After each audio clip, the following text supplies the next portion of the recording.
Hello दोस्तों, आज की कहानी बेहद रोमांटिक है। यकीन मानिए, सुनकर मज़ा आ जाएगा। मेरा नाम अमर है। मैं एक कंपनी में मैनेजर हूँ। कुछ दिन पहले अपने ऑफिस के ही हिमांशु से मेरी दोस्ती हो गई। धीरे धीरे हम दोनों बातचीत में काफ़ी खुल मिल गए थे। मैं अभी कुंवारा हूँ, हिमांशु शादीशुदा है। अक्सर हम लड़कियों की बातें किया करते थे। मैं और हिमांशु अब साथ साथ घूमने भी जाने लगे थे। हिमांशु ने कुछ दिन बाद मुझे बताया कि वह अपने गांव की 4 भाभियों को पटा चुका है। हिमांशु ने कहा कि अगर मैं उसके साथ गांव चलूं तो 3 से 4 भाभियां तो मुझसे भी मिलने को आराम से तैयार हो जाएगी। वह एक दिन बाद उसने बताया कि गांव में एक आयत नाम की औरत है और उसकी बीवी आयत की दोस्त है। मैंने और हिमांशु ने मिलकर आयत से मिलने की एक योजना बनाई। हम लोगों ने कुछ दिन बाद गांव जाने का फैसला कर लिया। आखिरकार एक दिन हम हिमांशु के गांव पहुंच गए। गांव में हिमांशु की बीवी और 2 बच्चे थे। हिमांशु की बीवी घूंघट डाले हुए थी। हिमांशु मेरा परिचय कराते हुए बोला, नीता, ये अमर भाई साहब हैं। ये हमारे दोस्त और साहब दोनों हैं। इनसे घूंघट करने की कोई जरूरत नहीं है।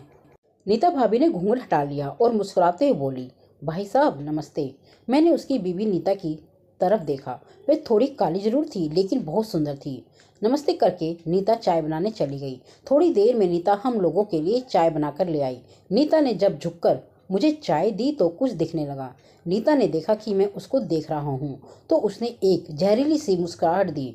मुझे उसकी मुस्कुराहट से लगा कि उसको प्यार किया जा सकता है। मैंने मन ही मन नीता भाभी को प्यार करने का ठान लिया था। मैं, नीता और हिमांशु चाय पीते हुए आपस में बातचीत करने लगे। नीता बहुत बातूनी थी। मुझे वह कुछ चालू सी भी लगने लगी। हिमांशु ने बातों बातों में नीता को बताया, मुझे भूत प्रेत भगाने में महारत हासिल है। हम लोग चाय पी रहे थे, तभी वहाँ गांव की एक औरत आई। नीता बोली, आओ पायल, आओ, हिमांशु आए हुए हैं और यह उनके मित्र अमर हैं। हम सब लोग बातें करने लगे। कुछ देर बाद नीता उठकर अंदर किसी काम में से चली गई। हिमांशु ने मौका देखकर पायल को गले लगा लिया और बोला, पायल, तुझे प्यार करने को बहुत मन कर रहा है। पायल मुस्कुराकर बोली, तो फिर चलिए ना, हम गन्ने के खेत में चलते हैं। वहाँ घूमने में बहुत मज़ा आएगा और तुमसे मिले हुए भी बहुत दिन हो गए हैं। हिमांशु मुस्कुरा दिया और बोला, अमर भाई साहब बहुत अच्छे हैं, क्या इनको भी ले चलें? पायल पायल आंख मारकर मुस्कुराते हुए बोली, दोनों आ जाना, मुझे कोई प्रॉब्लम नहीं है, और मुस्कुराते हुए अंदर चली गई। पायल दिखने में तो बुरी नहीं थी लेकिन नीता भाभी के आगे बिल्कुल बेकार थी। मैंने हिमांशु से कहा, तू 2 महीने बाद आया है, जाकर जरा भाभी के साथ समय बिता। हिमांशु हंसता हुआ बोला, भाई बीवी को तो रात में भी मिल लूंगा, अभी तो चलकर पायल से मिलते हैं। घड़ी में 2 बज रहे थे। हिमांशु बोला, 3 बजे खेत में चलकर पायल से मिलते हैं, उसके बाद 6 बजे आयत आएगी, तब फिर उसे फंसाएंगे। फिर हम लोगों ने खाना खाया और मैं आराम करने लगा। 3 बजे हिमांशु बोला, चल पायल से मिलने आते हैं। मेरे मन में नीता भाभी से मिलने का प्लान चल रहा था। मैंने उससे कहा, यार तू जा, मुझे बहुत थकान हो रही है, थोड़ा आराम कर लूँ, फिर तेरी आयत भाभी को भी तो मिलना है। अगर ज़्यादा थक गया तो आयत से मिलने का प्लान खराब हो जाएगा। हिमांशु बोला, ठीक है, तू आराम कर, मैं पायल से मिलकर आता हूँ। फिर हिमांशु बाहर चला गया और हिमांशु के दोनों बच्चे बाहर ही खेल रहे थे। नीता भाभी और मैं अब बिल्कुल अकेले थे। हिमांशु की बीवी नीता मेरे कमरे में आई और बोली, भाई साहब मुझे एक दिक्कत है, अगर आप किसी को नहीं बताएंगे तो मैं आपको बताऊं। मैंने कहा, ठीक है, आप बताइए। तब नीता बोली, मुझे रात को नींद नहीं आती, ऐसा लगता है जैसे कोई मेरी साड़ी उठा रहा है। भैया मुझे तो लगता है कोई भूत प्रेत मुझे तंग करता है। आप ज़रा मुझे चेक तो कीजिए और बताइए कि कहीं मुझ पर भूत तो नहीं है। मेरा मन नीता की बातें सुनकर उफान मारने लगा था। मैंने कहा, भाभी जी, भूत प्रेत तो मैं चेक कर लूँगा, लेकिन आपको जगह जगह छूना पड़ेगा, आपको बुरा तो नहीं लगेगा? तो नीता बोली, कैसी बात करते हैं भाई साहब, एक तो आप मेरा इलाज करेंगे, ऊपर से मैं बुरा मानूं? मैं इतनी भी खराब लगती हूँ क्या? मैं नीता को देखकर कुछ देर तो सोचने लगा। नीता बोली, भाई साहब आप कुछ कहना चाहते हैं तो कह दीजिए। फिर उसने एक सुंदर सी अंगड़ाई ली।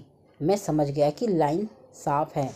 मैं बोला, आप साड़ी उतार देंगी तो थोड़ा ठीक से चेक कर लूँगा।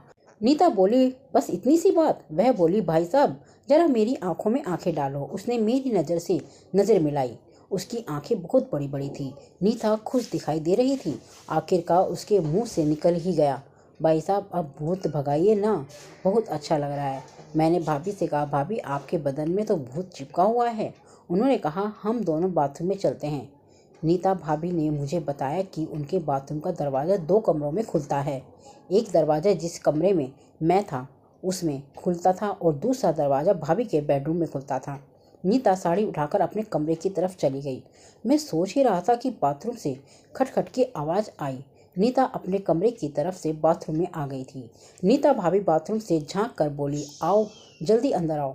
मैं अब बाथरूम में चला गया। बाथरूम में मैं और नीता अकेले ही थे। नीता बोली, मेरे भूत प्रेत को भगाओ ना।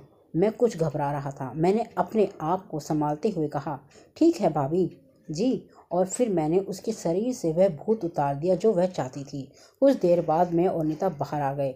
नीता 2 कप चाय बनाकर ले आई। हम एक दूसरे की तरफ मुस्कुराते हुए चाय पी रहे थे। नीता बोली, भाई साहब कब जाओगे आप? मैं बोला, मैं और हिमांशु कल सुबह चले जाएंगे। नीता बोली, मेरे भूत प्रेत तो आपने भगा दिए हैं, लेकिन वादा करो कि आप रात को एक बार और मुझसे मिल लेंगे। जब हिमांशु सो जाएगा तो मैं बाथरूम से आकर आपसे मिल लूंगी। मैं मुस्कुरा रहा था। नीता बोले जा रही थी। हम दोनों ने मिलने की योजना बना डाली और मैंने वादा किया कि मैं उसको जरूर मिलूंगा। अब नीता बहुत खुल गई।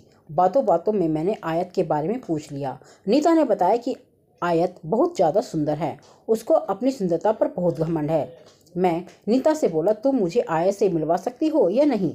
नीता बोली, उसका मन बेचैन हो रहा होगा क्योंकि 2 महीने से उसका पति गांव नहीं आया, लेकिन वह मिलने को आराम से तैयार नहीं होगी।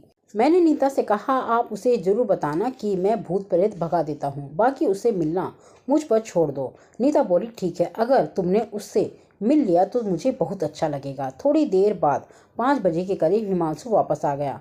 हम लोगों ने साथ बैठकर चाय पी और आराम करने लगे। हिमांशु ने बताया कि वह पायल से मिला था। 5 बजे आयत के रोज की तरह नीता से मिलने आई थी। मैंने हिमांशु से कहा कि मैं और तू आज आयत को मिल लेंगे तेरे घर में। बस तू भाभी के पास जाकर इसके सामने मेरी तारीफ कर और इससे बोल कि मैं भूत प्रेत भगाने में मास्टर हूँ।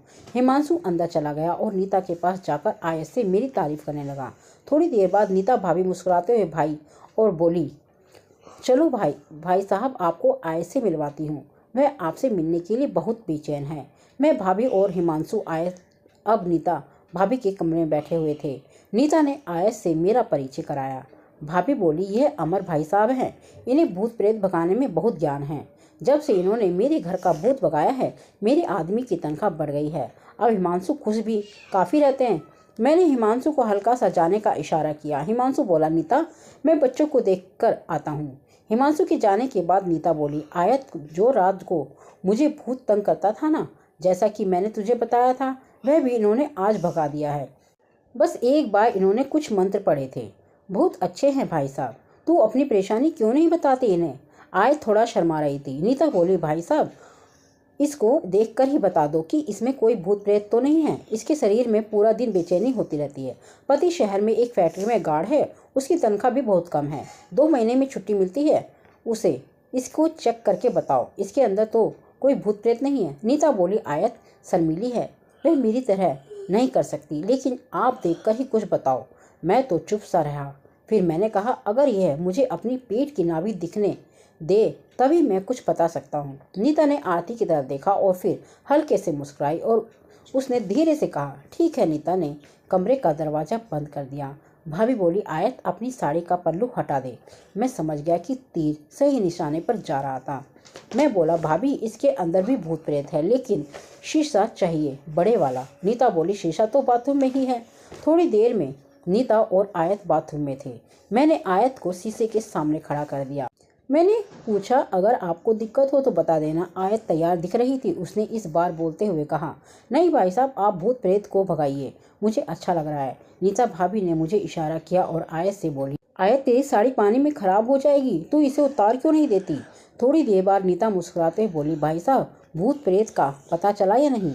मैं बोला, नीता भाभी आयत को तो 2 भूतों ने पकड़ रखा है, एक पुराना है और एक नया है।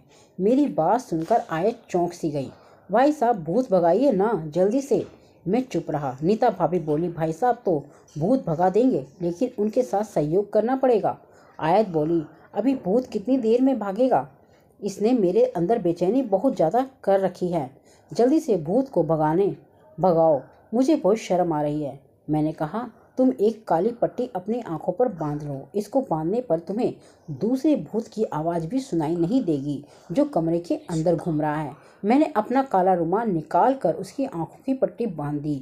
फिर बाथरूम का दरवाज़ा खोलकर हिमांशु को अंदर बाथरूम में ही बुला लिया। हिमांशु फुसफुसाया और बोला, इतनी देर से क्यों? मैं बोला, चुप रह। मैंने उसको इशारा कर दिया चुप रहने के लिए। थोड़ी देर बाद हिमांशु बहुत खुश था। अब वो दरवाजे से बाहर चला गया और मैं आयत के साथ अपना काम किया। हिमांशु के जाने के बाद मैंने भाभी की पट्टी खोल दी और बोला, अब आपके दोनों भूत भाग गए हैं। आयत पट्टी खुलते ही बोली, भैया जी, आज आपने जो खुशी दी है मैं कभी नहीं भूल पाऊंगी। आप जब भी गाँव आए तो मुझसे ज़रूर मिलना, मैं आपका हमेशा इंतज़ार करूंगी। थोड़ी देर बाद मैंने आयत को अलग किया और बोला, चलो बाहर चलते हैं। मैंने आयत को समझाते हुए कहा, भूत किसी भी रूप में रह सकता है, बस वह दिखता नहीं है, महसूस हो सकता है। इसलिए जब तुम्हारी आंखें बंद थी तो तुम मेरे मंत्रों के कारण भूत को महसूस कर रही थी। अब मैं और आयत बाथरूम से बाहर आ गए। बाहर नीता भाभी मुस्कुरा रही थी। उन्होंने आयत को कहा, क्यों भाई साहब ने भूत भगा दिया ना? आयत मुस्कुरा दी और बोली, हाँ भाई साहब ने बहुत अच्छे से भूत भगाया है। आयत तो अपने घर चली गई। मैंने, हिमांशु ने और नीता ने खाना साथ मिलकर खाया। नीता भाभी ने मुझे और हिमांशु को एक एक गिलास दूध पीने को दिया। मैंने हिमांशु से कहा, तू जाकर अब भाभी से मिल ले, हमें कल सुबह 8 बजे की बस से पकड़नी है और भाभी को अच्छे से प्यार करना। हिमांशु मुस्कुराकर कमरे की तरफ जाने लगा। मैंने कहा, हिमांशु भाभी से कहना एक गिलास पानी मेरे कमरे में भी रख दे। हिमांशु अब अपने कमरे में चला गया। थोड़ी देर बाद नीता भाभी मेरे कमरे में पानी का गिलास लेकर आई। भाभी बोली, 3 बजे रात को तुम्हें जगा दूंगी, एक बार तुमसे और मिलना है। मुझे रात को 3 बजे के करीब नीता भाभी बाथरूम के दरवाजे की तरफ से आई और मुझे जगा दिया और बाथरूम में जाकर मुझसे मिलने लगी। बाथरूम में हम दोनों ने अपना काम पूरा किया। इसके बाद हम लोग फिर अपने कमरे में चले गए। सुबह 5 बजे मैं और हिमांशु खेतों में घूमने गए, जहाँ पायल और उसकी भाभी से मिले। क्योंकि हम लोगों को 9 बजे बस पकड़नी थी, इसलिए हमने पायल और उसकी भाभी से ज़्यादा देर तक बात नहीं की और मैंने वादा किया कि अगली बार जब आऊँगा तो आपसे ज़रूर मिलूँगा। हिमांशु भी मेरे भूत प्रेत भगाने की कला से काफ़ी प्रभावित था। हम लोगों ने महीने में एक बार गांव आने का प्लान पक्का कर लिया था। मुझे उम्मीद थी कि गांव की बची हुई भाभियाँ भी धीरे धीरे मुझसे अपने भूत प्रेत को ज़रूर भगवाएगी। तो दोस्तों, यह एक काल्पनिक बातें थी। आपको कैसी लगी हमें कमेंट में ज़रूर बताएं। वीडियो अच्छी लगी हो तो लाइक करें, शेयर करें, सब्सक्राइब करें। धन्यवाद।